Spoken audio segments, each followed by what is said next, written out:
Rupee falling, can it be a good thing? Let's quickly check out. Before we start, let's quickly understand that I'm not SEBI registered advisor.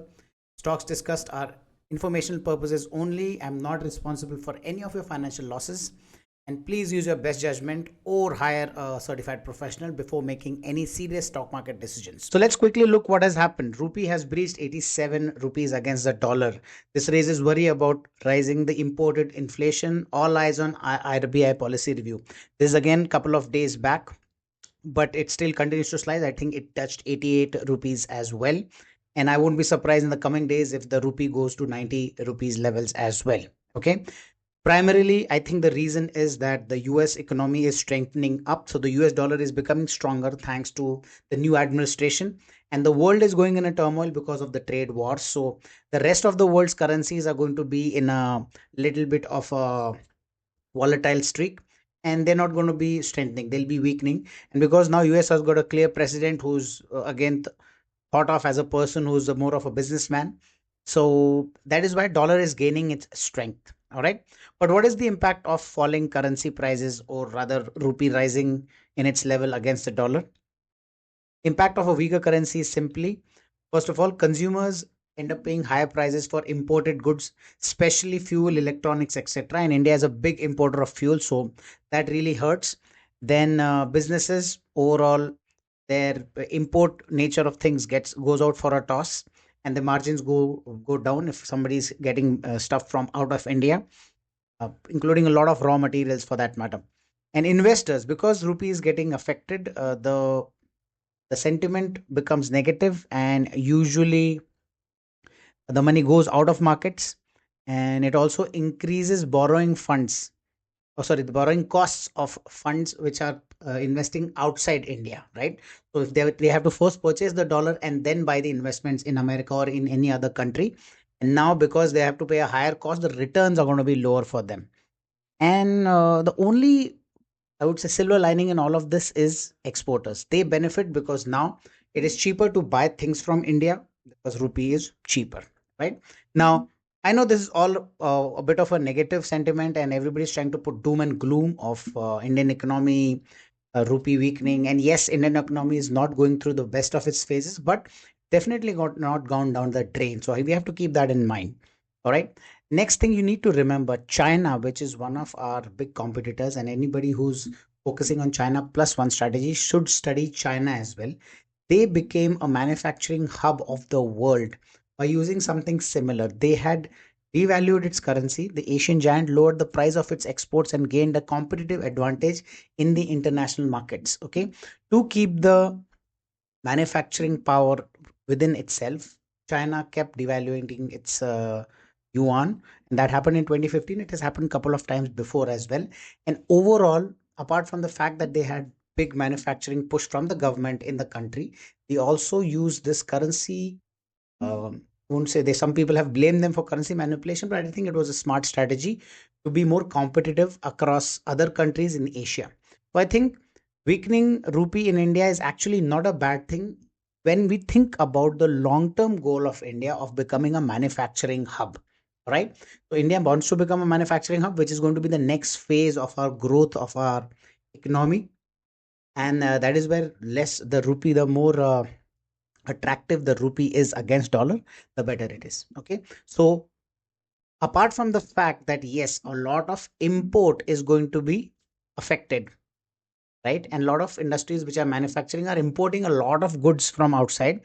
First advantage of having a weaker Indian rupee is that now if imports are getting expensive, Indians will be forced to produce goods locally to stay competitive.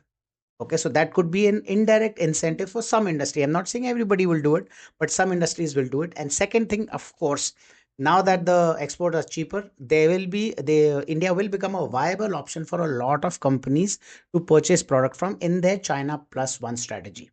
Which, by the way, I totally believe China is not going to lose its I would say its throne as the manufacturing hub of the world, but some of the work can come down to India, and just some of it will make India prosper a lot. Okay, so we again, China is huge. Even a small drop from that ocean comes to us, we're going to have a lot of benefit. All right. So which sectors can benefit from it? You guys can start looking into it. Please keep in mind, in short term, there is going to be pain for import prices. So I'm not denying that. Okay. But as a long term idea, keeping the rupee keeping the rupee more expensive against the dollar, rather keeping the rupee at a low value, is going to benefit. First of all, IT industry already enjoys this benefit. It's a service based industry. There's not much to import. So their margins automatically rise up as soon as the dollar goes out, because they can end up paying the same salary here but get more dollars in return. Oh, sorry, they can get the same amount of dollars but pay less rupees over here, and so on and so forth. Then we have pharma, which is already the manufacturing. India is the pharmacy of the world. These two companies already, their major markets are international markets, and over there, the products from Indian companies are going to become cheaper. So pharma companies benefit. Then electronics manufacturing has just taken off in India. There are a couple of good companies out there. Foxconn has recently set up over here. So the same advantage which China had for electronics, India can enjoy that.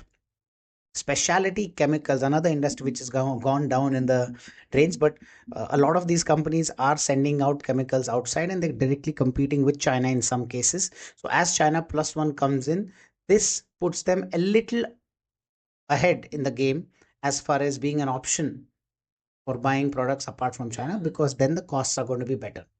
Because right now China beats the chemical, sorry, China dominates the chemical industry because of the cost and the quality at which it can give. So I think cost wise, specialty chemicals will definitely benefit. Finally, defense. Indian defense is already making its mark around the world, and companies, a lot of countries do not have their own defense manufacturing, so they end up buying products like aircrafts, ships, even ammunition from other countries, and India becomes a very good viable option because of, again, not having such a bad rep across the country. We have a decent brand name as far as country, a peaceful country is concerned, and now it'll also come at a cheaper cost. And finally, tourism will benefit a lot, because coming to India would be cheaper. So we will be at par with other countries where people from, let's say, Europe, UK, America, they get to gain benefits of living a luxurious life at a cheaper cost because of the currency power, right? So a lot of arbitrage of currency is done. So tourism will definitely benefit from this directly. This will directly import people into our country at their own cost, which is going to be very, very beneficial. So hotels, tourism related businesses are going to make a lot of money from here, especially if foreigners get attracted to India. And a special class of people which you will have to do your own research on, importers of raw materials which are providing to companies here. They can charge extra because now they are charging a higher, so they will be able to pass on the benefits to this particular the local companies, right? So if some companies into raw material export, sorry, raw material import, and providing it to the local players over here, they might benefit as well from the rise in dollar and fall in rupee aspect, right? Now again, these are some obvious places. So my idea behind this live stream was simple. Do not just look at the news and start looking at doom and gloom instantly. Okay? Try to have your own analysis. Try to see what is the long term impact of this short term news. Okay. Now, if the rupee stays low for a long period of time, yes, it is going to be a big, big loss for a lot of companies, but it is also going to gain a lot of things for a lot of companies. Okay. So keep things in perspective. Don't get carried away. Hope this helps. If there are other sectors that you think can benefit from it, definitely let me know in the comments below. Until next time, see you guys. Happy trading and happy investing.